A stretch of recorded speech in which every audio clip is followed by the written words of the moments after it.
pagi pemirsa, apa kabar Anda pada pagi hari ini? Senang sekali saya Ibnu Fadil dapat menemani Anda di Berita Kaltim hari ini. Sejumlah informasi penting telah kami siapkan untuk Anda dan berikut di antaranya. Seorang narapidana di Lapas Tarakan tewas di tangan sesama napi setelah ditikam dengan menggunakan senjata tajam.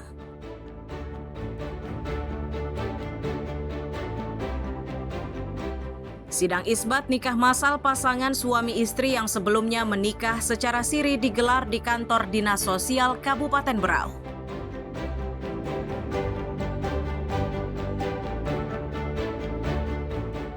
Upaya penanganan banjir di wilayah Balikpapan baru dilakukan dengan membangun saluran air sekunder.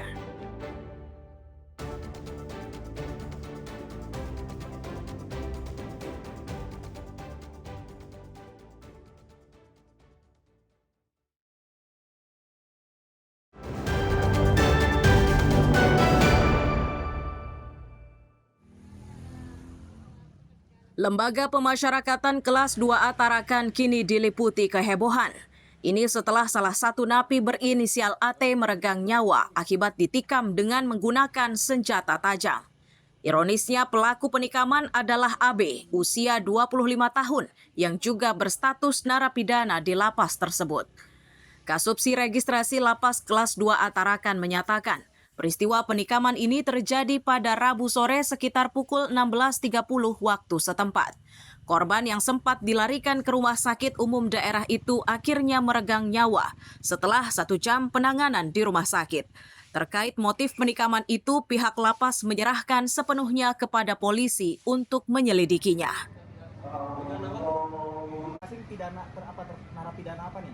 Dua-duanya pidana narkoba. Kejadian sekitar jam 4:30. Sebelum tutup sel atau buka sel itu? Sebelum tutup sel. Itu ada di Sore korban ya? didatangi dulu apa langsung ditikam gitu? Ada perkelahian sebelumnya, maksudnya cekcok begitu sebelum ada penikaman atau seperti apa? Sementara masih didalami sama pihak berwajib gitu. Jadi langsung ditikam gitu Pak ya? Nah itu masih nunggu dari keterangan dari pihak berwajib. Karena semalam sudah dilakukan olah TKP dan sudah dilakukan pemeriksaan. Terkait apakah ada nanti aksi lanjutan dari keluarga korban yang tidak terima? Sementara belum ada dan insya Allah kedepannya belum ada. Saat ini pelaku penikaman sudah ditangkap dan dibawa ke kantor polisi untuk dimintai keterangan. Diketahui jika pelaku penikaman dan korban merupakan narapidana dalam kasus narkoba. Mustafa dan Amir Hamzah melaporkan dari Tarakan, Kalimantan Utara.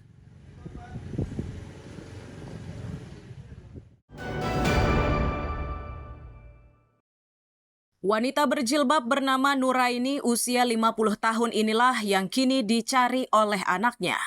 Itu dilakukan lantaran sang ibu menghilang sejak musibah kebakaran di kawasan Damai, Balikpapan Kota beberapa hari lalu. Rasa cemas sang anak semakin bertambah karena musibah tersebut menghanguskan rumah yang biasa mereka tinggali. Sang anak menyebut saat malam kejadian dirinya tengah mencari ibunya. Saat itu ia melihat mobil pemadam menuju ke arah rumahnya. Khawatir dengan kondisi rumahnya, ia pun berbalik arah dan melihat rumah yang ditinggali bersama sang ibu sudah terbakar.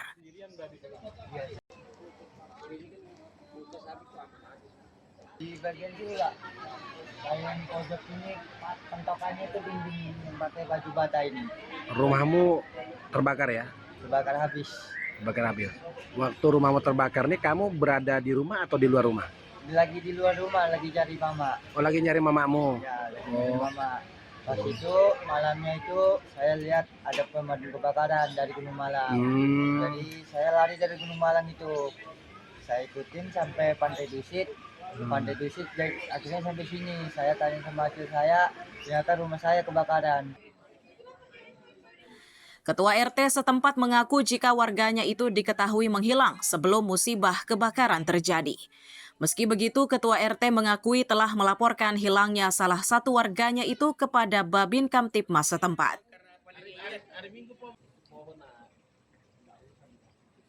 Setelah kebakaran ini Pak, saya kasih tahu warga, katanya sebelum kebakaran itu memang dia tidak ada sudah. Oh sudah tidak ada ya? Ya, Ibu Nuraini ya? Ibu Nuraini. Jadi gimana tindak lanjut Pak RT? Itu saya sudah melapor sama Babin dan juga Babin Sapa untuk membantu saya untuk ini. Sang anak berharap ibunya bisa ditemukan. Di lain sisi, posko kebakaran sudah didirikan tak jauh dari lokasi kejadian. Posko ini menerima semua bantuan dari warga secara perorangan dan kelompok guna meringankan beban para korban. Ruslan dan Amir Hamzah melaporkan dari Balikpapan.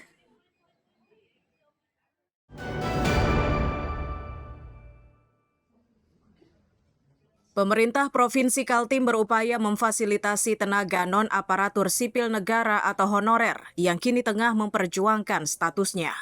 Itu disampaikan oleh Wakil Gubernur usai menerima audiensi dari perwakilan tenaga honorer. Wakil Gubernur Kaltim memastikan jika Pemprov Kaltim masih terus berupaya agar para tenaga honorer bisa diangkat menjadi P3K atau pegawai pemerintah dengan perjanjian kerja. Salah satu upayanya yakni dengan memberangkatkan perwakilan tenaga honorer bersama dengan Pemprov Kaltim. Namun sebelum upaya tersebut dilakukan, para honorer ini harus memenuhi syarat-syarat yang telah ditentukan. Syarat-syaratnya bahwa mereka sudah audiensi ke Kementerian Pan-RB.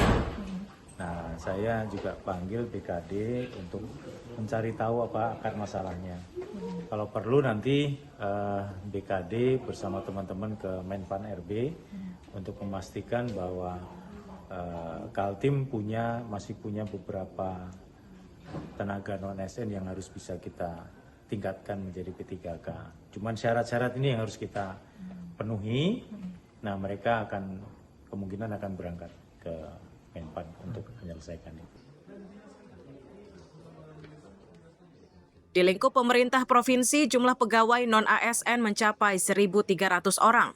Dari jumlah tersebut, Seno berharap di tahun depan, sebagian di antaranya bisa terakomodir dengan status P3K.